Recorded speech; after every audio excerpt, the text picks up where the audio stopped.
دوستوں اس ویڈیو میں ہم دیکھیں گے ٹریڈ کریشن اور ٹریڈ ڈائیورژن کے درمیان فرق۔ اس سے پہلے ہمیں کسٹم یونین کا پتہ ہونا چاہیے۔ کسٹم یونین ایک بہت زیادہ ملکوں کی تنظیم ہوتی ہے جو تمام بیریئرز کو ختم کر دیتی ہے ممبر کنٹری کے اوپر، اور ان کی ٹریڈ پالیسی جو ہوتی ہے وہ ہارمونائز ہو جاتی ہے with the rest of the world. مطلب تمام بیریئر انہوں نے جب ٹریڈ کے آپس میں ختم کر لیں گے، اور جو ان کی ٹریڈ پالیسی ہوگی نا باقی ممالک کے ساتھ جو یونین کے اندر نہیں ہے، وہ ان کی ہارمونائز ہوگی، ایک جیسی ہوگی۔ کسٹم یونین کی ایک مثال جو ہے وہ یورپی یونین بھی ہے۔ اس کے علاوہ ٹریڈ کریشن، یہ تو کسٹم یونین ہوگی۔ اب ہم دیکھیں ٹریڈ کریشن۔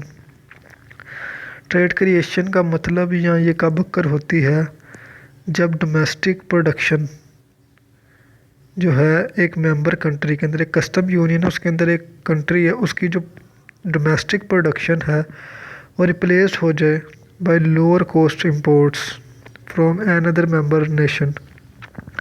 جب ایک یونین ہے اس کے اندر دو کنٹری ہیں، اور ایک کنٹری جو ڈومیسٹکلی پروڈکشن بنا رہی ہے وہ ممبر کنٹری سے سستی امپورٹ کرنا شروع کر دے، تو اس کو ہم کہیں گے ٹریڈ کریشن۔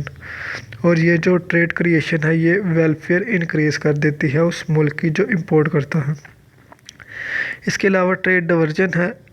ٹریڈ ڈائیورژن کب اکر ہوتی ہے جب لوور کوسٹ امپورٹ کے جو ہم سستی چیزیں منگوا رہے ہیں from out side the union, union کے باہر سے، کسٹم یونین کے اندر جو ممبر ہیں ان سے نہیں، ان سے باہر کے ممالک سے جو منگوا رہے ہیں، تو کیا ہوتا ہے وہ ریپلیس ہو جاتی ہیں ہائی کوسٹ امپورٹ سے فرام این ادر یونین ممبر۔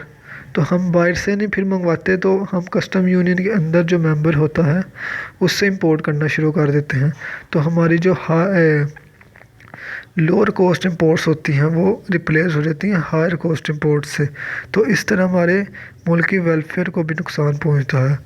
یہ دو ڈفرینٹ ہے، ٹریڈ کریشن کہ ٹریڈ کا بننا، اور ایک ہے ٹریڈ ڈائیورژن، ٹریڈ کا ڈائیورج ہو جانا، یعنی کہ مڑ جانا لوور کوسٹ سے ہائر کوسٹ کی طرف۔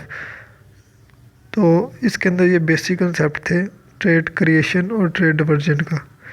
شکریہ۔